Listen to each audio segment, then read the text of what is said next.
لنا واغفر لنا ما مضى يا واسع مولاي صل وسلم دائما أبدا على حبيبك خير الخلق كلهم يا ربي بالمصطفى بلغ مقاصدنا واغفر ما مضى يا واسع الكرم اللهم صل وسلم وبارك عليه وعلى آله. Qala Assalamualaikum warahmatullahi ta'ala wa nafa'bihi wa bibarakatihi wa ulumihi wa bikum fi darin amin Allahumma amin. Wa qala Rasulullah sallallahu alaihi wasallam riwayat Muslim kana Rasulullah sallallahu alaihi wasallam yazkurullah fi kulli ahyani rawahu Muslim. Wa qala aidan masalul ladzi yadhkuru rabbahu wal ladzi la yadhkuruhu masalul hayyil wal mayyit rawahu Bukhari wal Muslim. Jamaah yang dirahmati Allah Subhanahu wa taala, di dalam hadis berikutnya mana Rasulullah sallallahu alaihi wasallam bersabda, kana Rasulullah sallallahu alaihi wasallam yadhkurullaha fi kulli ahyanihi, bahwasanya Rasulullah sallallahu alaihi wasallam senantiasa menyebut Allah Subhanahu wa taala setiap saat fi kulli sana fil ayati, di dalam kehidupannya. Hati seseorang apabila sudah dekat dengan apa yang dia cintainya, apa yang dia sukainya, pasti senantiasa selalu disebut namanya. Begitupun kita, apa yang dipesankan oleh Rasulullah SAW. Allah Subhanahu wa taala menegaskan di dalam Al-Qur'an, ya ayyuhalladzina amanu dzkurullaha dzikran katsiran wasabbihu bukratan wa asila. Wahai orang-orang yang beriman, sebutlah nama Allah Subhanahu wa taala dengan kalimat sebanyak-banyaknya, dan bertasbihlah kamu di waktu pagi dan petang. Pada hakikatnya berzikir itu tidak ada batasan, baik tempat maupun waktu. Di mana kita berada, iringi dengan ketakwaan, sebagaimana di dalam hadis yang lain, ittaqillaha haitsu ma kunta wa atbi'is sayyi'atal hasanata tamuha wa khuluqin nasa bi khuluqin hasanin. Hadis ini kan seringkali kita dengar ketika di dalam khutbah Jumat. Bertakwalah kamu kepada Allah di mana saja kamu berada. Di mana kita dalam kondisi apapun, di tempat apapun, pada hakikatnya Allah ada dalam diri kita. Allah ada di dalam hati kita. Betul, kita belum mampu melihat Allah Subhanahu wa taala karena keterbatasan mata manusia. Tapi kan kita alladzina yu'minuna bil ghaibi. Kita beriman dengan yang gaib. Pada hakikatnya Allah Subhanahu wa taala gaib kan?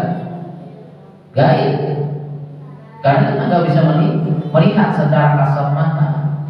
Tapi kita bisa merasakan kan bahwa adanya Allah. Bisa dengan adanya alam semesta dan kehidupan manusia. Siapa yang menciptakan? Al-Quran saja telah menegaskan, inna fi khalqis samawati wal ardi wa ikhtilafil laili wan nahari la ayatin li ulil albab. Sesungguhnya di dalam penciptaan langit dan bumi dan penciptaan siang dan malam, ya, diperuntukkan bagi orang-orang yang berpikir. Bersyukur kita kepada Allah ketika Allah Subhanahu wa taala menciptakan itu semua. Contoh, adanya siang dan malam, kita bisa mengambil hikmah. Malam kita bisa beristirahat. Setelah siang harinya kita melaksanakan aktivitas. Kan begitu? Kita nggak bisa kebayangin ketika 24 jam malam semua. Kita nggak bisa membayangkan 24 jam siang semua. Ada hikmahnya nggak? Tentunya saja ada. Contohnya tadi itu, dengan adanya malam kita bisa beristirahat dari segala aktivitas kita. Ya, dengan adanya siang kita bisa aktivitas secara maksimal. Tentu saja dengan harapan selalu kondisi dalam keadaan sehat. Di mana saja kita berada, hati kita dekat dengan Allah Subhanahu wa taala. Ya. Ibaratnya bahasa gampang begini, bahasa gampang kita. Ya. Kita menaruh air di dalam ember atau di dalam bak. Kita geser bak tersebut, taruhnya dalam radius 2 meter dari tempat semula kita taruh. Ketika di tempat kita taruh itu ada bayangan matahari yang kita lihat di wadah air tersebut, ada gambar matahari yang kita lihat dengan jelas di situ. Ketika kita geser, ada bayangan juga kan di situ tersebut. Artinya ketika posisi kita di mana saja kita berada, tak lepas kita selalu di dalam pantauan Allah Subhanahu wa taala. Innallaha sami'un 'alim. Sesungguhnya Allah Subhanahu wa taala lagi Maha mengetahui, lagi Maha melihat. Maha melihat, lagi Maha mengetahui. Jangan dikira barangkali dulu pernah kita mendengar ceramah atau sebuah kisah. Ada seorang kiai yang memerintahkan 3 santrinya untuk menyembelih seekor burung dengan catatan tidak boleh ada yang melihat. Jalankan 3 santri tersebut karena disuruh kiai. Ya, ada yang melihat di pinggir laut kiri kanan, tidak ada orang, jelas itu dipotong. Ada yang lari ke tengah hutan di kiri kanan, lihat tidak ada orang, dipotong. Tapi ada satu santri ketika dia di pinggir laut, ketika di tengah hutan, di dalam goa, hatinya selalu ada Allah Subhanahu wa taala. Kemudian 3 santri ini kembali karena sudah menjalankan tugasnya. Wahai santriku, gimana? Santri 1 menjawab, saya kiai, saya sudah menjalankan apa yang ditugaskan kiai. Gimana? Ya, saya sudah cari kemana-kemana, saya berada di posisi di pinggir laut, gak ada orang, saya potong burung tersebut. Ini kasih profesi saya ya, ceritanya seperti itu. Terus santri yang kedua pun demikian, saya sudah berusaha, bahkan saya lari cari di tengah-tengah hutan, gak ada orang, saya potong. Lalu bagaimana santri ketiga? Mohon maaf Tuan Guru, mohon maaf wahai kiai, Pak Kiai kan memerintahkan saya untuk memotong burung ini dengan catatan tidak ada yang melihat. Tapi saya sudah cari Kiai di pinggir gunung, di pinggir laut, di tengah hutan, di dalam goa, tapi Allah Maha melihat apa yang saya lakukan. Jadi mohon maaf Kiai, saya tidak bisa menjalankan perintah Kiai. Apa kata Kiai? Masya Allah. Ya, ternyata satu orang tadi yang tidak menjalankan perintah Kiai karena dengan catatan untuk tidak menyembelih agar tidak dia melihat, tapi di hatinya selalu ada Allah Subhanahu wa taala. Maka pesan kita apa yang dilaksanakan dengan Rasulullah SAW, yadkurullaha fi kulli ahyani. Kita berusaha. Terkadang kondisi kita lagi lemah saja, kondisi kita lagi kurang sehat saja, kondisi kita dalam sakit saja, ingat kita kepada Allah.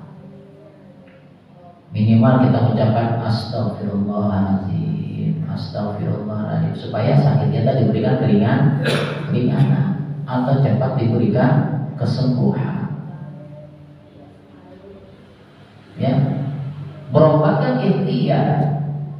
Pada hakikatnya yang menyembuhkan adalah Allah.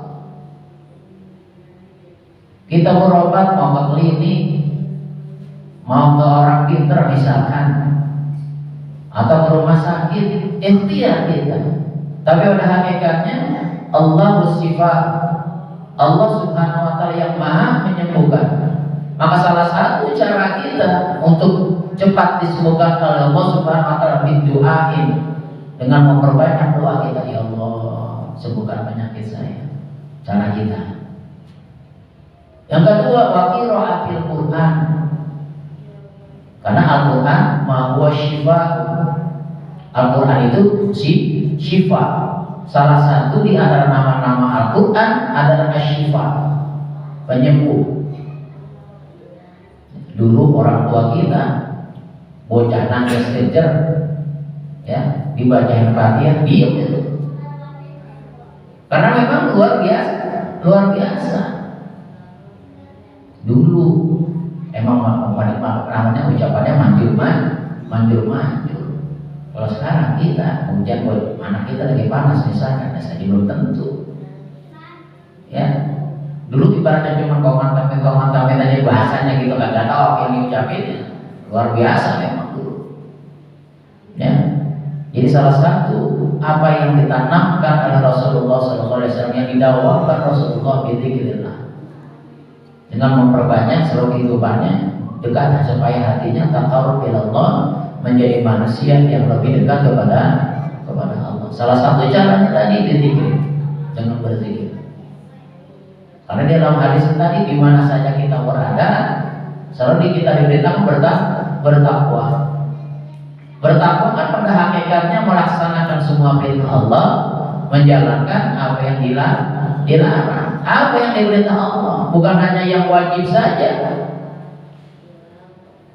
Ya, yang ibadah mengetahuan perintah Allah, sholat yang mengetahuan perintah Allah, ya kan?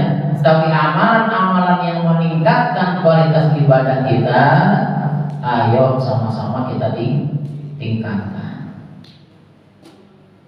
Ya, ibarat kita sehari-hari nabungnya 10.000, boleh nggak sekali-kali kita nabungkan 20.000 supaya tabungan kita cepat banyak. Kan begitu. Yang wajibnya kita nabung nih, ibarat potongan kita, uang jajan kita sehari-hari 20.000 kita simpan, itu wajibnya, itu pokoknya, bahasa gampangnya. Ya, nabung kita suatu saat yang besar boleh, supaya tabungan kita memang cepat lebih banyak. Begitupun ibadah. Bagaimana kita menambahkan kualitas ibadah kita? Tambahkan dengan amaliyah kebaikan. Maka kalimat iman selalu diiringi dengan amal soleh. Innalladzina amanu wa 'amilus sholihat. Illalladzina amanu wa 'amilus sholihat. Kecuali orang-orang yang beriman dan orang menjalankan amal soleh. Apa amal soleh? Ya tentu saja amal kebaikan, ya, atau amal kebajikan, ya, dimana yang kita tanamkan supaya kita mendapatkan amalan lebih banyak. Ya, kan salah satu di antara nama-nama yaumil qiyamah ada yang namanya yaumil mizan, hari pertimbangan, di mana nanti amal kita ditimbang sama Allah Subhanahu wa Ta'ala. Saya mencontohkan, mohon maaf, saya tidak merendahkan pekerjaan seseorang. Mulung dia katakan, seharian dia dapat ditimbangkan. Ada yang diharapin ya? Ada. Nah supaya amal kita banyak pun demikian. Setelah kita beribadah kita sehari-hari ini dengan harapan nanti itu nantinya ditimbang oleh Allah Subhanahu wa taala amal kebaikan kita. Apakah amal kebaikan lebih banyak atau sebaliknya? Amal keburukan kita yang lebih banyak. Ya. Lalu setelah yaumil mizan, yaumil hisab, di mana amal kita akan diperhitungkan di hadapan Allah Subhanahu wa taala.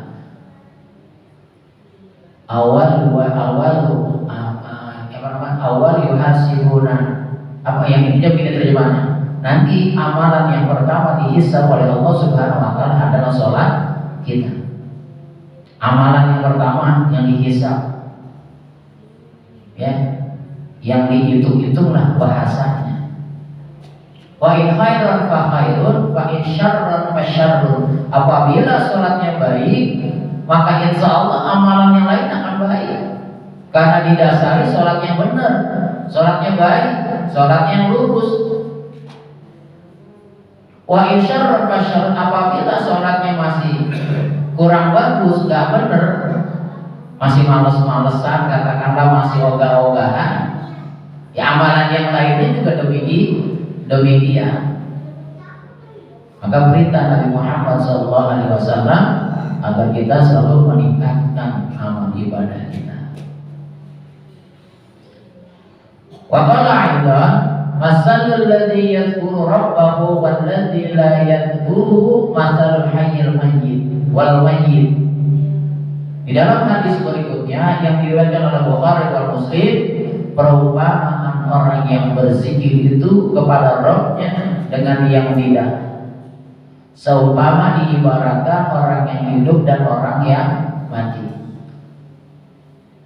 Nih orang hidup ada dua mati, kalau pendapat saya dua versi.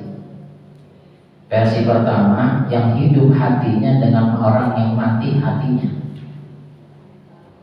Kalau hidup hatinya, maka dia tak lepas dari melaksanakan semua perintah-perintah Allah. Kalau yang mati hatinya, diingatkan atau tidak diingatkan, ya sama aja kan. Ya, udah waktunya masuk sholat, ya masih diem baik gitu, ya ibaratnya. Yang kedua, mati secara zahir dan batin, antara orang yang masih hidup dan orang yang sudah meninggal dunia. Orang meninggal dunia itu sebelum dikuburkan, pada hakikatnya dia bisa melihat tahu siapa saja orang yang takziah kepadanya.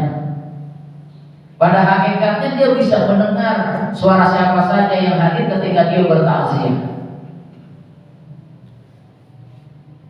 Pada hakikatnya, karena sudah ditutup oleh Allah Subhanahu wa taala. Dia tahu orang-orang yang datang.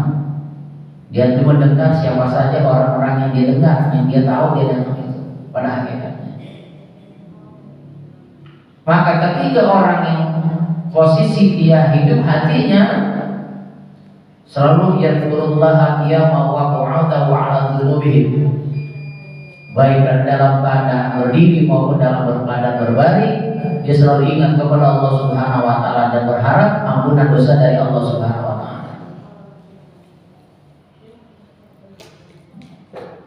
Berbeda dengan hati yang sudah mati tadi.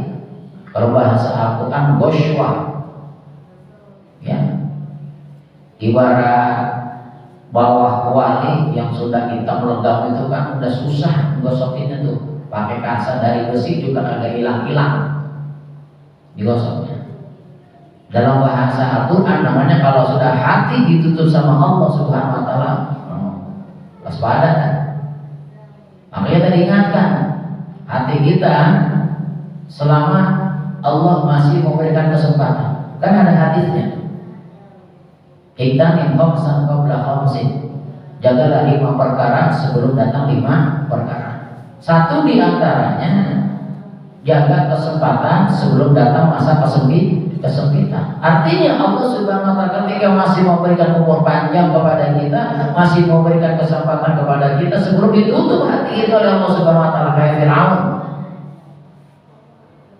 Taubatnya tidak diterima oleh Allah Subhanahu wa taala ketika ditenggelamkan di Sungai Nil. Ya. Innallaha la taubatan 'abdi la yaghfir. Allah tidak akan menerima taubat seseorang kalau sudah berada di penghujung tenggorokan, kalau dia belum bertobat kepada Allah Subhanahu wa taala. Maka dengan harapan ketika kita selalu senantiasa berzikir kepada Allah Subhanahu wa taala, senantiasa Allah hidupkan hati kita dan Allah jauhkan kita termasuk yang hati-hati yang ditutup oleh Allah Subhanahu wa taala, maka kita termasuk yang orang istiqomah menjalankan perintah Allah dan menjauhkan apa saja yang dilarang oleh Allah Subhanahu wa taala. Inilah saja dua pembahasan hadis kita. Semoga kita mendapatkan ilmu yang bermanfaat. Allah jangan kita ilmu yang tidak bermanfaat. Allah selalu senantiasa buka mata hati kita untuk menerima cahaya nurnya Allah Subhanahu wa taala, agar kita termasuk orang yang akan diberikan kekuatan iman Islamnya, yang senantiasa mendapatkan taufik, hidayah dan inayah serta ridha dari Allah Subhanahu wa taala. Al-Fatihah. A'udzubillahi minasyaitonirrajim. Bismillahirrahmanirrahim. Alhamdulillahirabbil alamin. Arrahmanirrahim. Maliki yaumiddin. Iyyaka na'budu wa iyyaka nasta'in. Ihdinas siratal mustaqim. Siratal ladzina an'amta 'alaihim ghairil maghdubi 'alaihim waladdallin. Amin. Wa fadhil birahmani ya birahmatika ya arhamar rahimin. Allahumma bihaqqil Fatihah bisil Fatihah bi karamatil Fatihah ya farijal ham ya qasif Allah ya Maryam ya fir wa irham wa ya dafir bala ya Allah wa ya dafir bala ya Rahman wa ya dafir bala ya Rahim. Da'wahu biha subhanakallahumma tahiyyatu biha salamu alaikum wa alhamdulillahi rabbil alamin. Taqabbal ya karim. Assalamualaikum warahmatullahi wabarakatuh.